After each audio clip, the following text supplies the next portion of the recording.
Hi guys, and welcome back to another episode of your Brains Coach podcast. My name is Angela Shurina and I'm your host. I'm your Brains Coach and someone with a lot of passion for helping you guys to learn all the brain tools you can use to feel, look, and do your absolute best. Guys, give you a preview. Today at 6 a.m. I was doing an interview for the podcast, and you're gonna hear this interview with Friederike. And she is an author of a couple of books. The latest one is The Brain-Friendly Workplace, Why Talented People Quit and How to Make Them Stay. But the book is so amazing because it talks so much about what you're learning here on the podcast. It talks about, different brain signatures or neurosignatures. It talks about how we all have slightly different brain setup and we thrive on different schedules with different levels of stress and fun to get into flow. We thrive in different modes of communication, right? Some people are extroverted, some people are introverted. The book talks about chocolate and all the nutrition stuff and stress management and all of that, right? And we touched upon quite a lot of it on this on the podcast interview that you're gonna hear next week, Friday or Saturday, right? So I was so excited to do that. Just wanted to share it with you. And before the interview, it was 6 a.m. I usually wake up around 5 a.m. So what did I do to wake myself up and to be ready to go, right? To have my mind sharp, to ask questions, but to also stay present and pay attention and to interact in the best possible way to maintain a great, interesting conversation, right? And to bring out the insights. So what did I do? I had a great night of sleep. That's number one. That's the best focus, productivity, sharp mind amplifier. So great night of sleep, 8 hours. I woke up at 5, but I went to bed at 9 p.m. sharp. The second thing, I woke up and I turned on all the lights. Andrew Huberman always says, if you have to wake up before the sun and it's dark and you need to work and you need to, be sharp and productive, turn on as many lights as possible, as bright as possible, because light, even though artificial light in the morning is not perfect, but it's still amazing for alertness and wakefulness. The third thing I did was my Wim Hof breathing, hyperventilation. It raises the levels of adrenaline and it boosts our alertness. So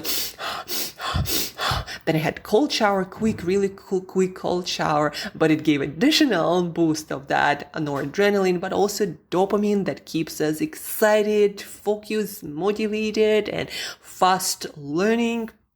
And then the last thing, I drank half a liter of water with some salt for electrolytes.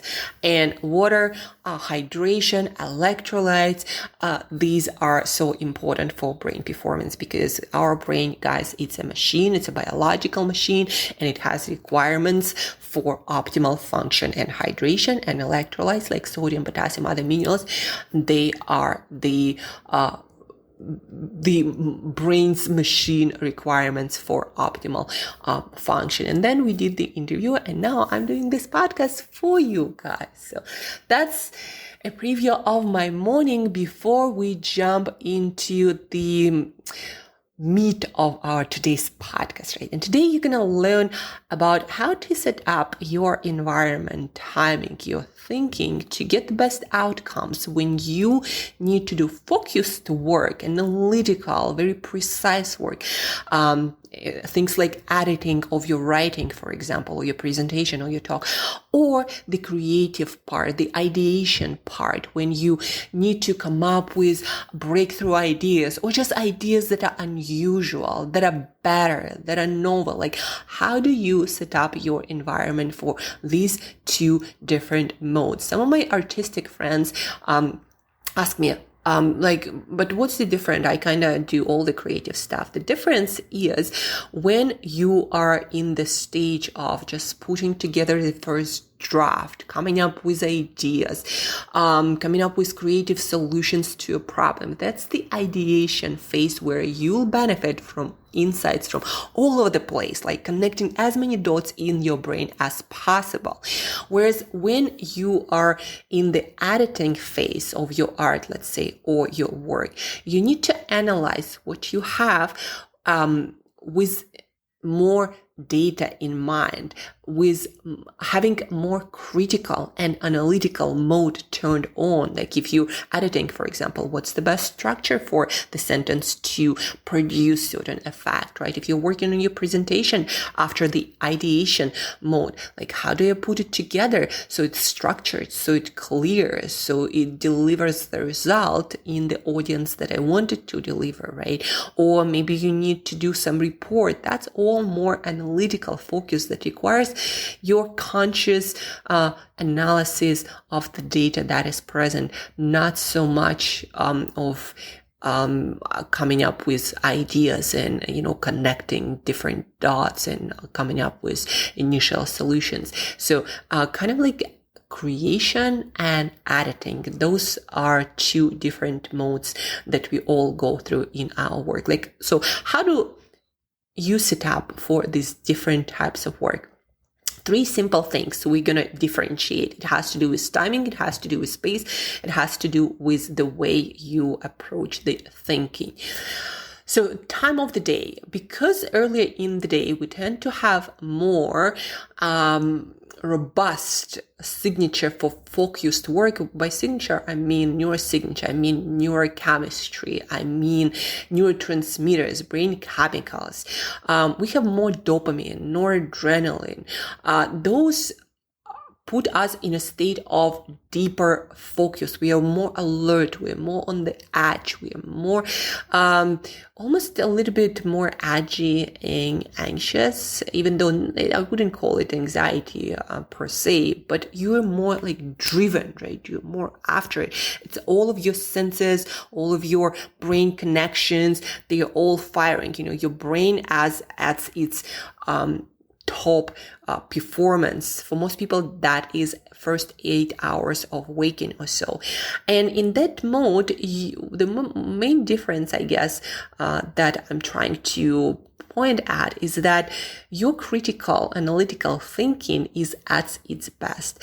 And that those hours are not necessarily even better for creativity. Like when you're creative, you kind of want to let it go. You want to add more freedom. You want to connect the unconnectable, right? You want to come up with as many unorthodox solutions as possible. So critical thinking fully turned on isn't the best mode to be at for creative work. So first 8 hours of your waking probably are better spent because of more norepinephrine, noradrenaline, because of more dopamine in your system. So those hours are better spent on analytical, on focused work, on the tasks that require attention to detail, right? So first 8 hours of your waking, and then second 8 hours of your waking are spent on more creative pursuits, ideation phase, coming up with solutions that haven't been thought of, allowing, so your dopamine, your norepinephrine, noradrenaline, all these focused and precise neurotransmitters, they go down because they also keep you awake and alert and in preparation for sleep, so to speak. They start to go down, the levels of them. They don't completely disappear, but the levels go down. And serotonin, a neurotransmitter of calm and peace and enough and satisfied. Serotonin is in general more creative, so to speak.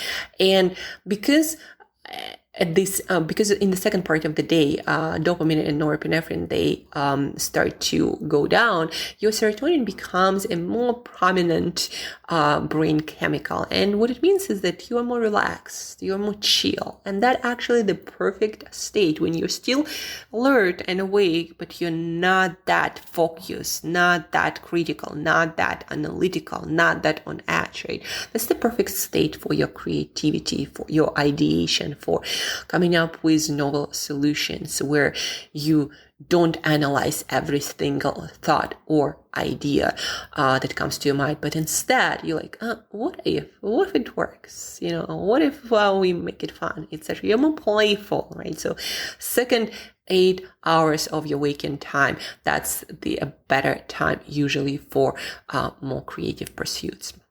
So number one factor for creative and deep focused work is timing. So first 8 hours, deep focus, second 8 hours, creative stuff, ideation, creative problem solving, brainstorming. Now let's talk about the space. When you're talking about focused work, when you need to focus on just one thing or a couple of things and that specific project, you literally kind of want to put yourself in a box with the least amount of distractions possible. What it means is that sit in a room that is not necessarily bigger room, although that, doesn't necessarily matter that much, but that doesn't have a lot of distractions, ideally perhaps facing a wall. It doesn't have any pictures. It doesn't have anything on it. So you only focus on what's happening in your mind and the work that you need to do. Deep focus, the less distractions you have, the better, because then your mind has less chances of wonder about like, what's that picture on my wall? What's that outside my window? Right? If you are in a co-working, not a great idea for truly deep focus. So when you want to focus deeply, you kind of want to put yourself in a box. When you want to open up your mind to creative ideas, insight, to connections between different parts of your brain, you want to open up the box literally. That's where you want to see there is actually study about the effect of the ceiling that has on your focus or creativity. So higher ceilings, like the cathedral effect, right? Imagine yourself sitting in a big church or cathedral, or in a big older, libraries. They used to make those with high ceilings, like super beautiful. Or sitting outside. Or in kind of like open space environment. That's where a coffee shop might be quite good. So we're talking about creativity. When we want to be creative, we welcome additional input and different ideas and a little bit more mind wandering. Like, I didn't think about that. Look at that person. They made me think about that, right? You want to encourage that in the ideation phase.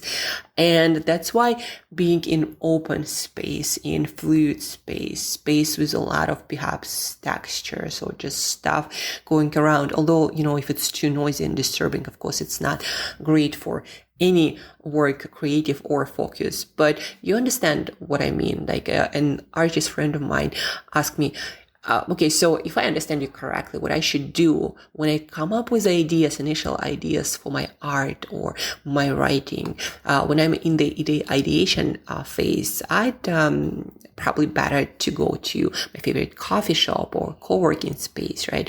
Or some place that overlooks nature or maybe beach. And when I need to edit that work, perhaps the next morning, that's where I need to sit in my home office facing the wall and to have as little distractions as possible. And that's exactly it. That's what you want to do for creative and focused work. So we talked about the time of the day.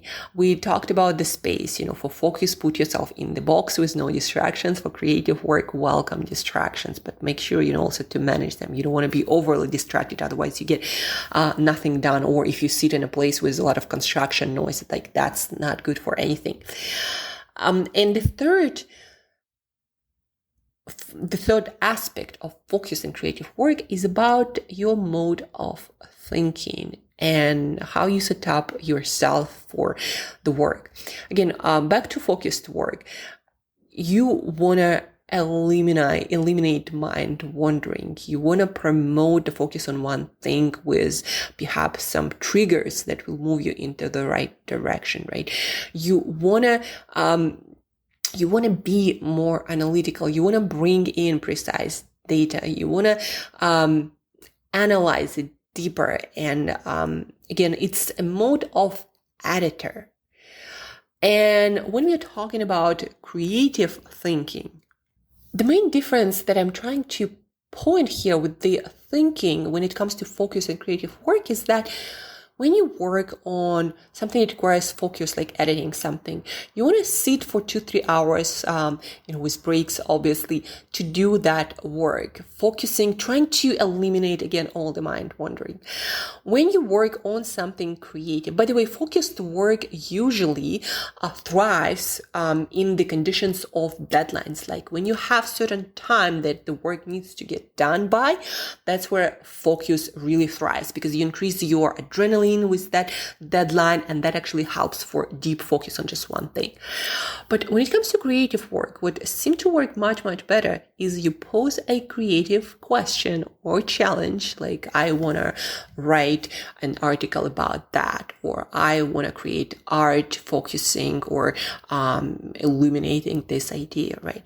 And then you kind of want to have this ideation, invite input, rumination, fermentation, process. Basically, after you pose the question, you want to let it go. You want to do unrelated stuff. You want to have experiences that might help you to come up with insights. You want to let your subconscious to connect all the possible experiences and knowledge in your brain, in your life, in the past, right? And happening around you now. You want to help your subconscious. You want to give your subconscious that time to try to, again, connect as many dots as possible. And then at a certain point, aha will happen, right? You're like, I know how to do that and what exactly where I want to start with. And then you want to get to recording that. So that's how usually creative work works and where it thrives. And creative tasks do not usually work on very precise deadlines. You want to give it direction. You want to make progress. You want to schedule your creative progress, right? But hard deadlines for coming up with initial creative draft, very hard deadlines and a lot of constraints do not work that well. Like you gotta have some constraint, like what are you doing exactly? Writing, are you drawing, etc.? What problem or resolution you're trying to create here? And then you gotta schedule the actual creative work. Like for some writers, they don't usually have a deadline to write a book by that exact day, or at least it's not that short term, right? But they do have the schedule for doing the work. Okay, I'm going to be doing my creative writing from this time to that time, right? And I'm going to sit down and see what comes out. So that's when creative work really thrives. Not hard deadlines, allowing the time to ideas to ferment and to come together, allow your subconscious that is more vast when it comes to resources and the knowledge, allow that to work on that creative problem. And then again, at some point, you're going to have your ahas. And if it's a longer piece of work, you're going to be working on that continuously and recording all that creative stuff. So this is what differentiates the focused work, the way you think, the way you schedule it, the way you pursue it, and creative work, right? So focused work thrives on very precise deadlines. Creative work, not so much. You can put in the schedule when you're going to work on that creative task, but when exactly it's going to be done, art will come out when it comes out. That's the kind of beauty and the problem with that. You do schedule your creative pursuits, like the work itself, but the outcome itself, it does not thrive on really strict deadlines. And that's about it, guys. So when it comes to focus and creative work, just realize they are different. Again, focused work, it's more focused on one thing. It's bringing together a lot of analysis, your critical thinking. It's more work in your conscious mind, your prefrontal cortex. Whereas creativity, when you want to come up with something novel, you don't want to be that critical and analytical. You want ideas, even the weirdest, the wildest one, to come prompt. That's how Jeff Bezos came up with his, Amazon idea, even before there was the technology enough to support what it eventually became, right? You want to have less of that critical thinking for creativity, and you want to have less deadlines. And that not only supported by the space, physical space where you are in, like the different types of room, but it's also supported by the time of the day and your signature or brain chemistry, brain chemicals cocktail that's happening at different times of the day. For different people. Sometimes people also ask me, well, when it comes to time, isn't it a little bit different for different people, like night owls and larks? And I truly believe, and what I experience is that your brain chemistry is still kind of going to be the same. In the first 8 hours of waking, you do have your noradrenaline, dopamine, your focus chemicals more pronounced. And in the second part of the day, it's just that first part of the day. Usually for night owls, it happens later in the day than it happens for morning people like myself. For me, it's 6 a.m. and I'm ready to go till like 2, 3. That's my peak. For a lot of night owls, that's where it usually would start. But their creative side would still come out later. That's been my experience. And data about brain chemistry seems to be supporting that. That's it, guys. If you have any questions, please do reach out. When I put that into writing, people did ask me about, like, don't you need, dopamine for your creativity, for example, to make it happen first part of the day? And, my answer was, yeah, you need, but not in that amount as you do have it in the morning. So there are many questions that can come up for you. So please feel free to reach out. Share this episode as usual, but most importantly, experiment and put that into practice. So maybe do more artistic stuff, ideation phase in the second part of the day and edit it in the morning. See how that goes. Change the room, change the location, see how that goes, right? Experiment, and then gather your own data. If you have questions, send them to me. Teach this concept to people around you so you get to learn it twice. And as usual, guys, thank you for tuning in. Thank you for listening. I hope you learned again a lot of tools to make the best usage of your brain. And till next time, just practice.